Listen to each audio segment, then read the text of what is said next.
Halo teman-teman, selamat datang di channel pembelajaran teknik mesin ini. Perkenalkan, saya sebagai pembawa acara Rivaldo Balepi bersama narasumber kita Umarudin nih. Boleh Umarudin perkenalkan? Halo semuanya, perkenalkan nama saya Umarudin dari program studi pendidikan teknik mesin angkatan 2024. Oke, senang banget ya bisa ngobrol hari ini. Ya, Umarudin. Semoga obrolan ini bisa memberikan sudut pandang baru buat belajar atau buat teman-teman yang mau ke jenjang pendidikan. Ya. Oke, Umarudin. Kita kan sudah belajar nih, mungkin ya kurang lebih 1 semester kita belajar di mata kuliah pengembangan peserta didik nih. Pastinya Umarudin ada sih yang nyangkut nih, ada yang didapatkan dari belajar pengembangan peserta didik nih. Di sini aku mau kasih Umarudin pertanyaan nih. Apa nih? Banyak nih Umarudin, kurang lebih 6 pertanyaan. Sebelum kita masuk ke pertanyaan nih Umarudin, apa sih motivasi juga pendorong untuk Umarudin ini bisa sih masuk ke pendidikan teknik mesin? Yang pertama itu yang pasti ya orang tua dan lingkungan keluarga sih yang mendukung. Kan kamu lingkungan keluarga itu mendukung karena cita-cita jadi guru itu sekarang udah langka kan anak muda yang ingin jadi guru, padahal guru itu tuh Mulia ya? mulia lah. Yang itu yang kedua itu dari faktor sekolah sih, karena sekolah dulu kan ada juga alumni PTN itu seperti tangan jadi Banyak juga ya dari pendidikan teknik mesin dari Unsri ini di sekolah SMK kamu? ya kira-kira ada 2 orang lah yang sedang ajar sekarang. Mungkin itu juga salah satu motivasi untuk kamu masuk ke pendidikan mesin ini. Ya karena kan banyaknya juga lowongan pekerjaan sekarang untuk di bidang teknik mesin, apalagi di SMK, Ya, apalagi ke daerah-daerah. daerah-daerah terpencil Kalau lah. di kota kemungkinan ya cukup berat karena di kota kan mungkin saingannya banyak ya. Ya mungkin saingannya banyak kan. Oke. Kalau di desa itu dikit saingannya. Oke Umarudin, kita masuk ke pertanyaan pertama nih Umarudin. Kita kan ini ada seorang siswa nih Umarudin ya. Dia ini bernama Budi. Dia sekolah SMK ini karena pertimbangan ekonomi ya yang pasti. Mungkin Budi ini masuk SMK kan dengan tujuan setelah sekolah bisa kerja. Nah, kan Umarudin ini mungkin nantinya sebagai pendidik nih, solusi apa sih yang bakal Umarudin kasih kepada Budi biar Budi ini tetap bisa ke bakatnya? Kan dia ini memiliki bakat di bidang komunikasi nih Umarudin. Gimana nih solusinya dari Umarudin? Itu tuh contoh potret nyata dari banyak siswa kita kan. Karena kondisi ekonominya yang membuat dia masuk di jurusan yang bukan dia inginkan. Ya, yang pertama-tama saya itu akan lakukan dengan membangun komunikasi terbuka dengan dia. Ya, memberi dia motivasi lah agar dia bisa menjalani ini. Menjalani sekolah kan supaya tetap dalam jalan jam ini. Tapi di lain itu juga saya akan mendorong dia berbagai organisasi, kan banyak organisasi seperti contohnya di OSIS. Saya akan masukkan dia jadi anggota OSIS. Bila perlu nih saya bila ada acara sekolah akan saya jadikan dia MC supaya dia tuh melatih komunikasi dia ataupun public speaking dia, supaya dia tuh ya seperti terlatih lah. Walaupun bukan jurusan dia kan dia masih bisa melatih dalam acara itu ataupun memberi apa ya seperti contohnya itu kan sekarang lah marah TikTok ya lah banyak kan dengan konten-konten ya, konten yang inspiratif supaya banyak siswa juga yang terinspiratif dari hasil konten yang dia hasilkan. Kan dari itu juga tentu bisa buat teater ya sekarang TikTok ataupun apa.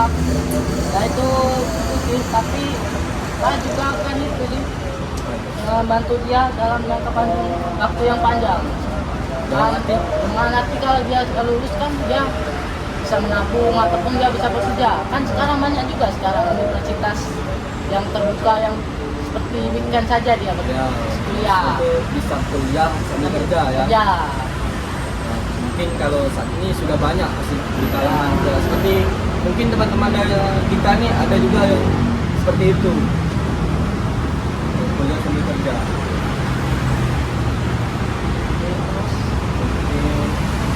Mungkin saja kalau Marudin solusinya ini mungkin ya kalau menurut saya nih ini juga mungkin perlu untuk dapat beasiswa lah. Beasiswa lah. Ya. Jadi untuk yang kedua nih ada siswa nih yang dia nih pinter tapi tinggi Marudin. Saya diri dan bersalah. Gimana mendapatkannya? Ya, saya mulai dengan pendekatan personal lah, dengan rame-rame lah. Saya akan ajak dia ngobrol 4 mata, buat dia nyaman terlebih dahulu. Sama yang sekian yang butuh lingkungan yang aman dan nyaman buat dia berkembang. Lalu saya berikan dia tanggung jawab kecil, contohnya yaitu seperti menjadikan dia ketua dalam kelompok kan supaya dia pede lah ya, tanggung jawab memberikan untuk tanggung jawab membimbing akan teman-teman ya, karena lama-lama dia akan mengembangkan dan membangun kepercayaan dirinya sendiri. Lalu ya lalu dia mengasah lagu terus ya saya akan ubah pola pikir dia dengan ya, cara itu memotivasi kan kamu belum tentu gagal tapi cobalah dulu kata-kata itu lah. Sebelum kita mencoba itu tidak ada rasa takut. Jadi setelah kita coba kita benar tahu apa sih yang kita coba. Saya juga akan mengenalkan dia atau memberitahu dia tentang tokoh-tokoh inspiratif lah yang apa kasusnya sama dengan dia seperti dengan tahun peran supaya dia bisa belajar. Karena juga kan banyak tokoh yang sudah sukses memiliki alur yang mungkin sama dengan si Andi ini. Tinggi atau apalah.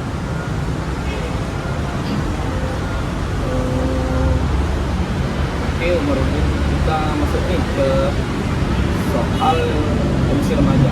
Banyak kan di kalangan remaja ini emosinya yang sangat berkembang nih, bawaannya negatif. Ya mungkin remaja ini sebagian dengan sebagian kelompok ada yang negatif, ada juga sebagian kelompok yang positif. Ya, tapi kebanyakan dari remaja ini kan negatif ya. Jadi bangkit menggunakan apa yang berkembang ini. Itu kan tantangan umum di SMK dan saya itu bahwa pelatihan teori. Oh itu yang pertamanya itu adalah jangan menghakimi langsung menghakimi. Saya sadarkan bahwa remaja kan sedang dalam tahap mencari identitas. Ya. Ya itu wajar sih, sebagai pendidik saya harus hadir dan sebagai pendengar dan penenang dia supaya dia tidak mengajak kita, saya ajak mereka refleksi lah lewat diskusi kebetulan atau hubungan ataupun dari dua hal emosi. Dan mungkin kalau mau sedang bisa kita atur kalau kita sudah kita kasih arahan bahwa emosi itu bisa membuat kamu hancur karena emosi itu bisa merusak planning kita ke depan.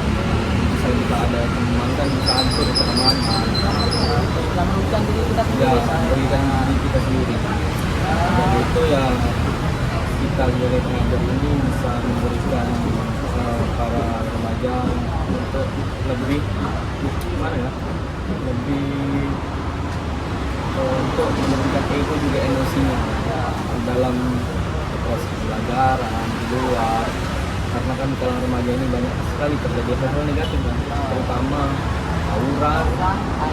Kalau tawuran tuh ya mungkin kalau alumni dari SMK ini seperti Marudin ini ya mungkin pernah ikut lah. Untuk yang kelima nih Marudin. kan ini kembali dengan kita yang ngejalanin, Tuhan yang menentukan, dan orang lain yang berkomentar. Terkadang orang lain itu mudah sekali untuk menilai sesuatu, padahal padahal baru melihat dan juga mendengar. Dengan mudahnya mereka bisa memberikan opini nih. Ada suatu cerita di Merabu di mana siswa lagi untuk pendidikan. Jadi kita kan dari orang desa ini ya merantau lah kita. Di sana itu kan banyak orang yang tidak senang lah dengan kita orang desa, dan bagaimana mereka bisa menyelesaikan omongan-omongan itu bisa memberikan bukti sih bagaimana. Saya tekankan ke siswa saya, orang lain itu dalam menilai boleh bicara apa saja, boleh menilai kita apa saja, tapi jangan lupakan jalan hidup kita, jalan kita sendiri. Kita tidak boleh menurut orang lain itu. Nanti kita bisa mengendalikan ke sport kita agar kita tidak berlebihan menanggapinya. Kadang ya seperti kalau kita menanggapinya itu seperti gimana kesannya lah kan kita yang salah. Kita ini memang pasti ada orang ada juga yang apalagi kita hidup di kampung kan hidup di kota, pasti ke depannya anak ini ada yang benarnya. Apalagi itu dari ya kan itu gimana ya, apalagi keluarga kita kurang mampu, kita di sekolah di kota, pasti banyak juga kegiatan dari itu, terutama ya keluarga, apalagi orang yang tidak senang dengan kita kan. Kita dia itu akan mengatakan wah dia itu kuliah, dia cuma membebani orang tua, padahal kan dia tidak tahu, kita tidak tahu potensi yang ada dalam diri kita. Tidak tahu kan bagaimana kedepannya kita tuh akan menjadi apa, dia tidak tahu, hanya Tuhan yang tahu. Di sini juga kan gimana ya, kalau kita tidak fokus dengan tujuan kita dari awal, kalau kita terpengaruh dengan perkataan dari orang-orang yang tidak senang dengan kita, maka itu bisa mencegah konsentrasi kita dalam belajar. Bisa juga itu memutuskan kayak gimana sih, kayak kita mendengarkan dengan orang itu, kita mendengarkan yang kita pikir-pikirkan, nanti kita akan ya menjadi mental kita menjadi down. Dari situlah intinya mungkin kalau menurut saya kita lebih untuk aja saja ya, jadi tapi aja itu mengarah ke jangan dengerin omongan yang tidak, kalau yang baik yang masih kita dengarkan, kita ambil hikmahnya saja.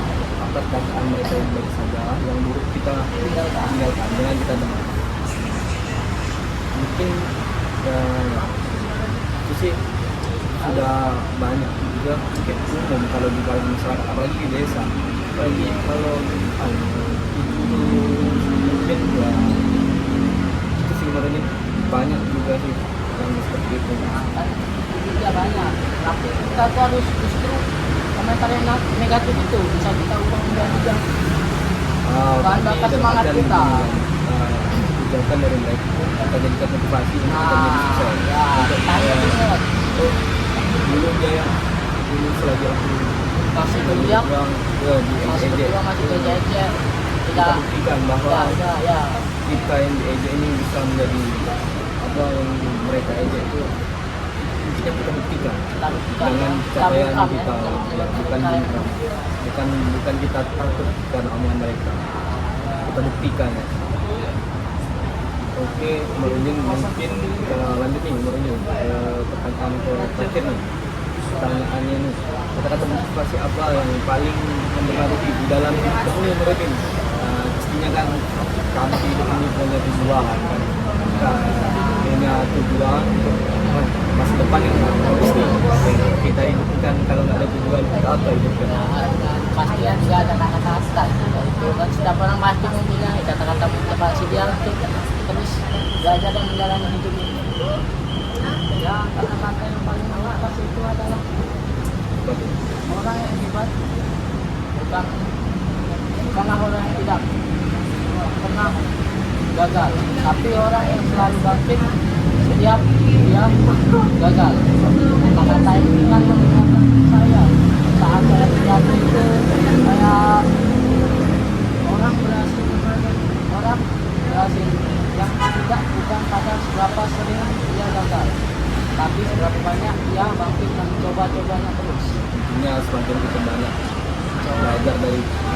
kalau kita gagal berkali-kali, jangan putus asa. Intinya kan kita tuh kalau kita gagal coba lagi, kita gagal coba lagi sampai berhasil. ya intinya berhasil, tujuan kita tercapai. Kalau mungkin banyak sekali yang seperti itu mungkin. Jadi kalau kita belum berhasil, kita lakukan lagi supaya kita berhasil. Gimana caranya kan? Caranya kan itu lah. Kita hidup ini kan banyak cara untuk kita berhasil dalam untuk dalam meningkatkan hidup kita nih. Nah, jangan Kita ya. kita tadi kan kita buktikan dari kegagalan dari ejek-ejekan juga dari perkataan orang yang kita buktikan, komentar orang yang tidak penting itu kita buktikan bahwa kita bisa. Dari kegagalan yang sudah kita lakukan itu kan gimana ya? Karena kalau menurut saya kegagalan itu jadi pembelajaran. Jangan menjadi sudah gagal kita Langsung menyerah. Jangan seperti itu. Kalau menurut saya sih. Saya ya. Kalau kita gagal tuh coba lagi sampai kita bisa. Nah, kalau saya ya jangan takut gagal sih, karena gagal itu bisa menjadi kunci kita sukses nantinya. Kan dengan kita gagal itu kita bisa tahu, kita bisa dapat pengalaman, bisa tahu kan, oh misalnya kita jangan seperti ini lagi biar kita tidak gagal lagi. Nah kan ya di gagal itu sih itulah, tidak ada orang yang sukses ini tanpa gagal. Mungkin Tidak ada orang yang sukses instan. sudah berhasil ya, misalnya berhasil itu ya Pasti gagal dulu. mengalami jatuh bangunnya hidup kan. Karena kalau kita tidak mengalami itu mungkin secara instan kita juga menikmatinya ya tidak terasa. Kalau kita ada Tidak ada sensasinya lah. ya intinya yang gitu. Kalau kita langsung enak-enak saja ya mungkin kita gimana ya untuk menghabiskan harta itu kalau kita Tidak. usaha kan kita berpikir kita bahwa yang kita capai ini tidak segampang itu untuk habiskan. Nah, kan misalnya kita gagal juga nya kita tahu nanti kalau sukses dan melakukan hal ini supaya kita tidak gagal lagi kan, jangan sombong karena kita bilang makanya dari kegagalan itu kita orang yang gagal itu kita tuh kita bisa menjadi dia hal-hal seperti Dalam artian kita memberi motivasi mereka yang gagal untuk tidak putus asa. Mungkin itu saja yang